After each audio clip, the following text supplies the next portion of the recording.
welcome back to Leesh's Life. I'm going to be doing a guide to hostels.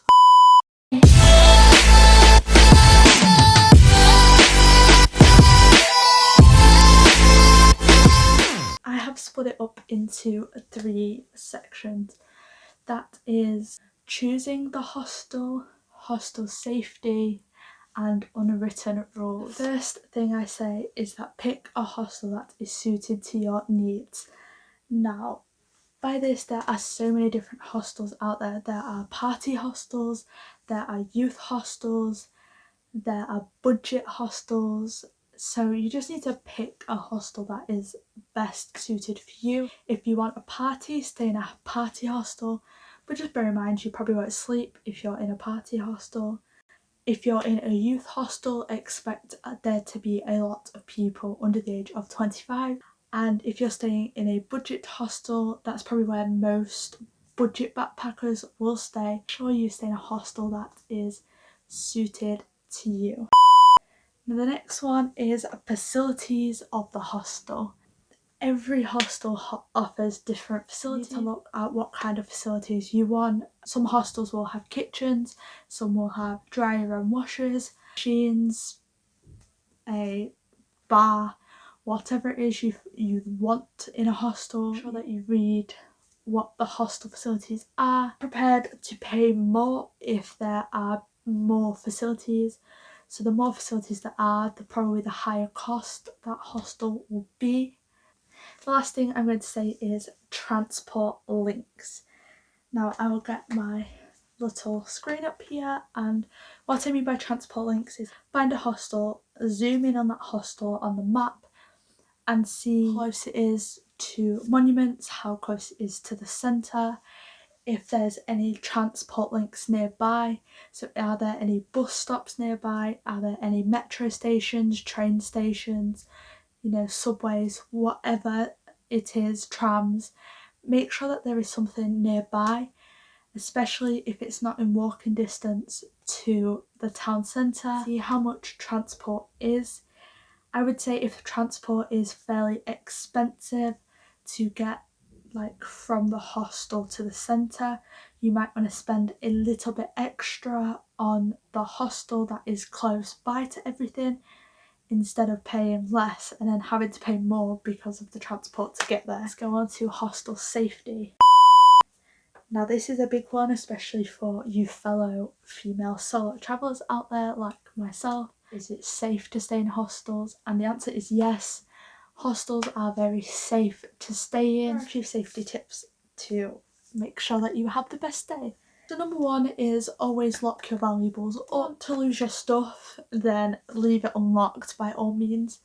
Most of the time you will be safe just leaving it unlocked, but there's always going to be that one person that is just there to try and steal people's stuff. And not even that, is some people mistakenly steal people's stuff. By this, like, if you've got all your stuff out like on a table and they've put their stuff out on table, you know, stuff will get mixed up. Always lock your stuff up. Most hostels have a locker or somewhere to store your bag, but you will still need a lock to put on that locker, so bring a lock with you.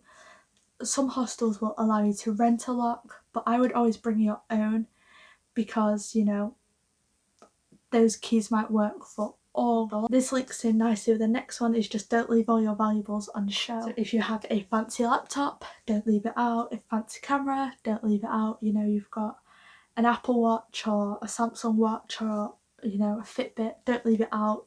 If you're going for a shower and, you know, your laptop's out, just put it away before you go for a shower. Yeah, just simple safety tips. Just do not leave your valuables lying around. The third one I have to say is, if you don't feel comfortable, talk to a member of staff. So if somebody in your room is creeping out, if you're getting a bad vibe from somebody, if you're female in your room and you don't feel comfortable, talk to the member of staff, because the likelihood is they can switch you rooms, or they can, you know, take somebody out of that room. But 4, I would say, is always have the hostel information on you. Again, this is another good one. If you get lost, you've got your hostel information on you. People will be able to help you. They know where you're staying. And another thing is if you need to get in touch with the hostel for something specific, you have their information on you. Just have something on you, so if you need to reach them in emergency, you have it. And the fifth one I would say is cross-reference this hostel with different sites. Now, by this I mean sometimes sites are not checked. So sites like booking.com, they don't ever check whether that listing is a genuine listing or not. So just always cross-reference that hostel, or just give it a quick Google search, you know, see if you can find reviews, see if you can find where it is, pictures of the hostel. So always just double check everything. And another thing is, if you double check everything, you're most likely to find better deals, especially if you shop around. So I would recommend that, and here are some sites that I recommend. Feel free to use any of these sites to cross-reference things. I love Hostel World, I use that all the time. That is my #1 site because everything on there is checked and verified. However, sometimes you do pay a little bit extra on Hostel World, so bear that in mind when looking. Now let's move on to unwritten hostel rules.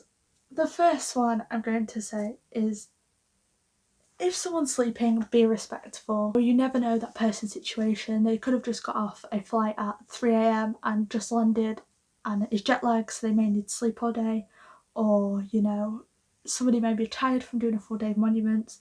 The last thing they want is you coming in at 9, 10 PM and being so loud and just ignorant. So just be respectful that people are sleeping.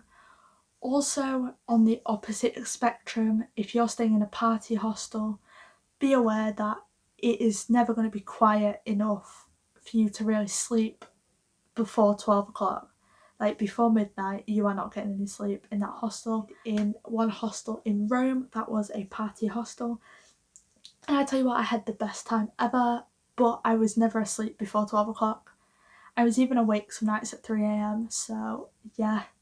Just bear that in mind, that you need to be respectful of people sleeping, and if you're in a hostel where no one sleeps, just be prepared for that. The next one is, if there is something in the fridge that doesn't have your name on it, don't take it. We always have that one person that puts all of their food in the fridge and doesn't put their name on it, and you come back the next day and that food is gone, someone's taken it. If you desperately need something from the fridge, like a milk or something, and you're not sure who it is, you can always ask at reception how long that item has been in the fridge for, you know, because the last thing you want to do is drink out of date milk or drink somebody else's milk. Also, to put this on the reverse side, if you have your name on something but you've put it in the communal section of the fridge, people will take that. That is fair game. I'll tell you that now, that is fair game. People will take that. This one is #3. This is a rule for every single hostel, regardless if it's a party or not. Do not set loud alarms. Yeah, there, I said it. I called everybody out. Do not set loud alarms in the hostel.